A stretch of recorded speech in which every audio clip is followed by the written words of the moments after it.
आवास विकास स्थित परशुराम चौक पर आज ब्राह्मण समाज के लोग भारी संख्या में एकत्रित हो उठे, जमकर नारेबाजी करने लगे और वहीं पर धरने पर बैठ गए। पुलिस को जानकारी हुई कि ब्राह्मण समाज के लोग परशुराम चौक पर एकत्रित हुए हैं, तो भारी संख्या में क्षेत्रीय पुलिस बल भी वहां मौके पर पहुंच गया।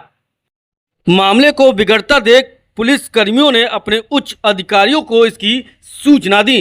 अब आपको बताते हैं कि आखिरकार ब्राह्मण समाज आक्रोशित क्यों है और क्यों परशुराम चौक पर प्रदर्शन कर रहा है। पूरा मामला कल की घटना से जुड़ा हुआ है, यानी 14 अप्रैल से जुड़ा हुआ है।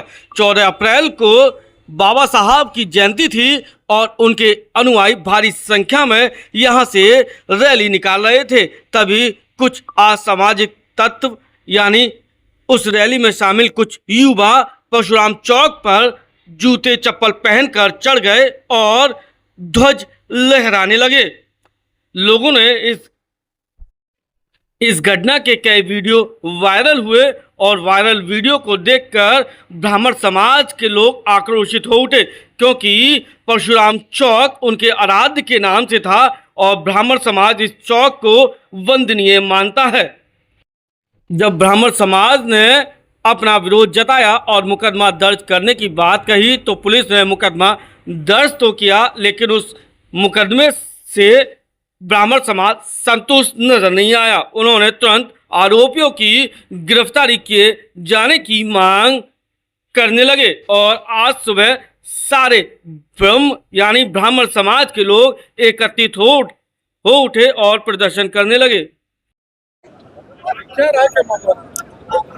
देखिए, कल बाबा साहब भीमराव अम्बेडकर जी की जयंती थी। सर्व समाज बड़े हर्षोल्लास से उसे मना रहा था, लेकिन कुछ आशाताइयों ने और असामाजिक तत्वों ने भगवान परशुराम चौक है जो कि हम मंदिर से हमारे लिए कम नहीं है और सभी लोग वहाँ पूजा अर्चना करते हैं। हर प्रति शनिवार को यहाँ पूजा आरती होती है।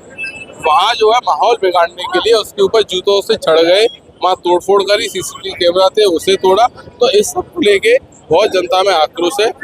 अब जनता की मांग है कि जिन लोगों ने ये घटना करी है, पुलिस होते ही उनके खिलाफ FIR लिखे और उन्हें गिरफ्तार करके जेल में, तभी ये आंदोलन है तो लोगों का आक्रोश शांत होगा। FIR लिख गई है, ये हमें आज पता चला है, कल तक हम पे सूचना नहीं थी इसकी।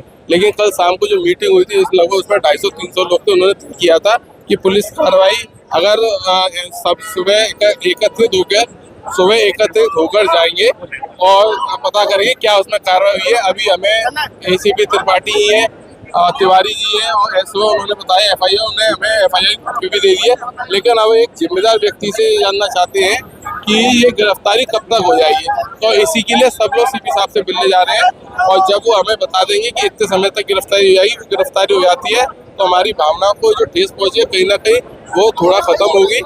और गिरफ्तारी के बाद अगर नहीं होती है तो एक बड़ा आंदोलन पूरा समाज यहाँ करेगा। आज कल जो घटना 14 तारीख को भगवान परशुराम चौक सेक्टर 11 आवास विकास पर कुछ लोगों ने आकर यहाँ चलकर जूते चप्पलों से ऊपर झंडा गाड़ा था और जिस प्रकार उन्होंने आंदोलन किया था उससे हम सभी की भावनाएं आहत हुई थी। आज भी समाज सड़कों पर है और निश्चित ही आपको देखने को मिल रहा है। लेकिन मैं इसमें पुलिस को धन्यवाद दूंगा कि रात को 12 बजे ये मुकदमा दर्ज होता है और मुकदमा दर्ज होने के बाद उनकी ढूंढाई चल रही है और निश्चित उनको ढूंढकर पुलिस जेल भेजेगी। मेरी ऐसी वार्ता भी हुई है और जब ये पुलिस जेल जाएंगे तभी आंदोलन समाप्त होगा। अभी हम सब लोग यहाँ से CP आगरा जी के लिए मिलने जा रहे हैं और उनसे अनुरोध करने जा रहे हैं। और पूरे विप्र समाज की ओर से मैं आपके चैनल के माध्यम से कहना चाहता हूँ, ऐसे लोगों के पीछे षड्यंत्रकारी कौन है, भीम आर्मी है या किसने ये कराया है, उन सभी पर ये कार्रवाई होनी चाहिए। ऐसी घटना आगरा में ना हो, क्योंकि ये आगरा में सौहार्द बनाने के लिए हम लगातार एक दूसरे के साथ कार्यक्रम करते हैं। ये भावनाओं को आहत करने के लिए किया गया है।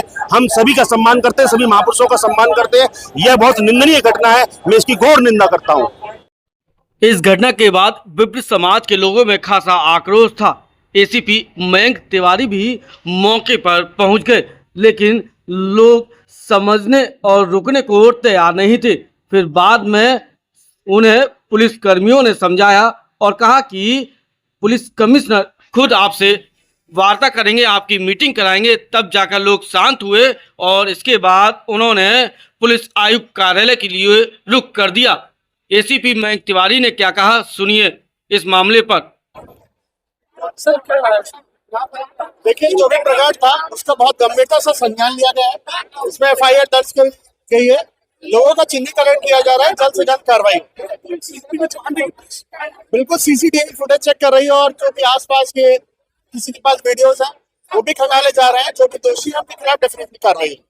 इस पूरी घटना को लेकर ब्राह्मण समाज के जो प्रमुख लोग थे, जो विभिन्न राजनीतिक दलों से जुड़े हुए थे, उन सभी ने पुलिस आयुक्त दीपक कुमार से मुलाकात की और उनके साथ इस पूरे मामले को लेकर बैठक भी की। हमारे परंपरा में जूता पर के द्वारा किसी पर चढ़ना और इस तरह की बातें करना वो हमारी परंपरा के विपरीत है। और किसी को भी इस देश का कोई भी संविधान किसी के भी विचार को, किसी की अभिव्यक्ति को कोई दूसरा व्यक्ति उसके अभिव्यक्ति के साथ विवाद कर सकता है।